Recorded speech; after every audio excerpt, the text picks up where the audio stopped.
Yo, what's going on, y'all? It's your boy Smitty, the elephant in the room. We back addressing the elephant in the room. Let's talk about it. And I got another guest, man. You know, he's a show favorite, man. My OG, man, Mr. Barry Hunter. How are we feeling? What's good, Smitty? I'm good, man. Can't call. We enjoying this good old 5-degree weather out here. Man, what you talking about, man? I'm so happy that the sun coming out the way it is, and it's warm, and I'm looking forward to the spring.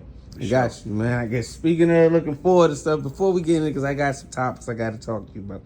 Both of your fighters, two of your studs, your young stud prospects, Scooter Davis and Nasheed Smith, they got the fight coming up February 21st at the Maryland Live Casino in Hanover, Maryland, headlined by Scooter Davis. Man, this is his first main event that he's actually headlining, not thrown into, but headlining from the rip. How's camp going for both of them? Man, I'm pleased with what I see. This camp was a little different. Then we got our kid back from Budapest, Christian Nalborg. Yeah, I've been watching him. He's looking good. Yeah, and so everybody been really pretty much on point, man. I'm very, very happy with what I see, from these youngsters right now. Got you, man. So, like I said, Scooter Davis, he's headlining his first headline. How many times we can hope to see Scooter active this year, man? This is start the year off right here. Well, of course, they with Top Rank, and I thank Gina, Tony and his wife for, helping out in this process. But the way I figure, and in talking with, the powers that be, you're looking at them probably about at least another four to five this year. Depending on, of course, hopefully, we stay injury free, and everything go like it's supposed to go. So about 4 or 5 times this year. Got you. And as far as Nasheed, man, I had asked it because I had seen it a couple weeks ago. A fighter happened to be posting something online, and she was posting it for a friend of hers.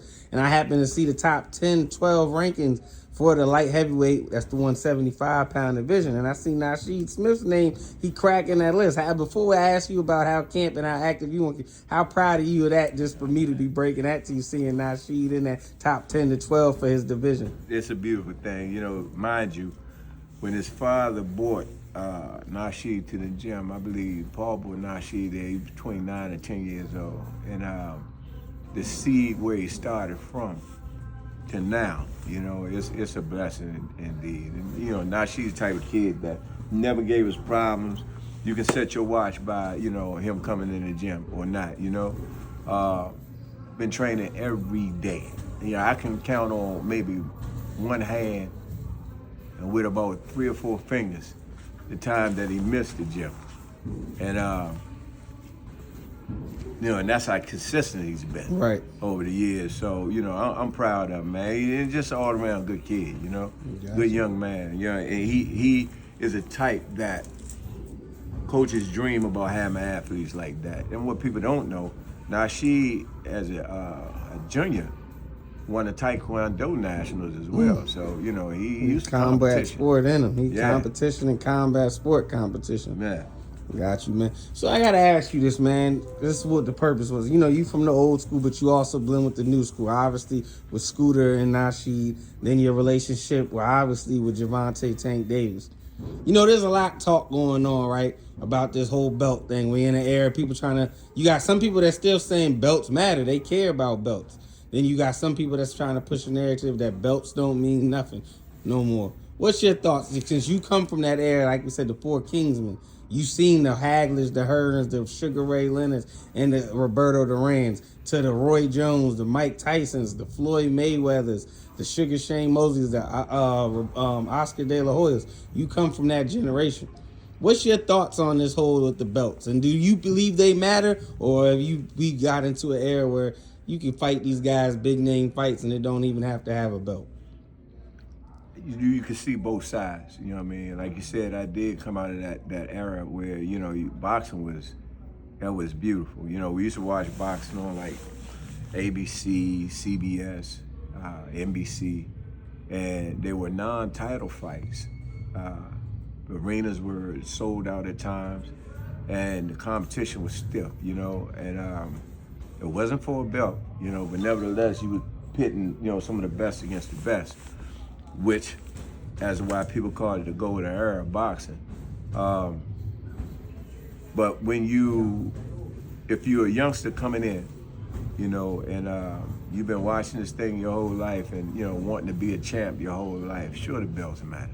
You know, it's no different from, you know, NFL, playing football. Everybody's playing that game and get to the Super Bowl. Is that right? Absolutely. They want a ring. They want that Lombardi trophy. You know, and boxing is no different. With some of these youngsters that you really don't know or just learning about, definitely the belt matters to them, for sure. When you get to status like Floyd or like a Terrence or like Canelo, how many belts can you win? I mean, and them dudes have won a whole ton of belts, you know, before it just becomes, you know, what have you know what I mean? If it's me, and if Canelo and Terrence at the time, before they fought, would have fought with no belt on the line, or Earl Spence and Terrence, no belt on the line, you know, and both in their heyday, I would have paid to see it. How about you? Absolutely. I mean, so in their case, it didn't really matter a whole bunch because people would have, you know, wanted to see it. And they already, as far as their resume is concerned, they won a ton of belts. You know what I mean? Won a ton of belts. So it may not matter to them. You know what I mean? But the youngsters, I can understand. For sure. Got you. And I asked you that because, like I said, we didn't heard it with, like you said, Floyd, where he said these belts don't matter. We even heard Earl said that. Earl didn't say the belts don't matter before him and Terrence fought. Earl said he wanted to know where the sanctioning fees that these sanctioning bodies are charging the fighters for. Where is it going? Earl made a good point about that. And then obviously you see after the Bud and Canelo situation, the WBC tried to strip him, or they did strip him. They talked about that. Then obviously the news, we see Shakur, he didn't got the belt stripped from him because even though he didn't fight for a WBC title or defend it, I guess he didn't pay the sanctioning fee for him fighting for another belt for WBO in the Ring magazine. Right. So you know that all came up about this whole. Then obviously you have other fighters who are saying, nah, I want to fight certain guys, but I want them to have a belt for me and them to fight because my goal is I want to unify at the least, or I want to be undisputed. So it's like you said, it's both coins. You got some of the youngsters, they want to unify and go undisputed, and you got some that's like, man, I just want to get out there and throw it and fight. Or you got to put this on the table too. Do you have all the belts kind of becoming one belt and everybody fight for just that one belt? You know what I mean? Sort of like in football with the conference championship, right. but So it's division title. There you go. And so you definitely, in that case, because there's only one now, you'll for sure see the best against the best because there's only one belt. You know what I mean? So, you know, you might have to look at that too. You know what I mean? But definitely for the youngsters come through, just been training their whole life, you know, since they were babies almost. And, you know, definitely I think it mean a lot to them, you know, and I think they should be rewarded, you know, for, you know, that final combat. You know what I mean? Right. But you saying, like you said, the ones with the name, y'all don't, I mean, if you got a big enough name, i.e. Terrence, Canelo, Spence, Tank, Shakur, even shoot, now with this good win, Shakur, the certain fights, the belt might not even really, you might be just fighting for the pay a fee for that belt. There you go, because your name big enough now, and you got some, I mean, think about this for a second, right? Say if you don't have a belt, but you have to fight with somebody like Tank and Shakur. That fight don't need I'm paying front row. That fight don't need a belt. There you go. You know what I mean? So those are the things that I think that, you know, you need to think about, but I definitely think we shouldn't deprive them youngsters coming up for, you know, fighting for some type of strap. For sure. Got you. And that's what I wanted to talk to you about today. I appreciate your time, Coach Hunter. It's all good. Like, you know, I'm going to be here checking out on Scooter and Nasheed fight coming up. About this kid from Hungary. And yeah, you got a kid from Hungary named Christian, man. He's a top guy. If y'all been on my Instagram, that's Smitty_G with 3 Z's after the G. Check it out. I'll be posting him, man. He is going to be a problem.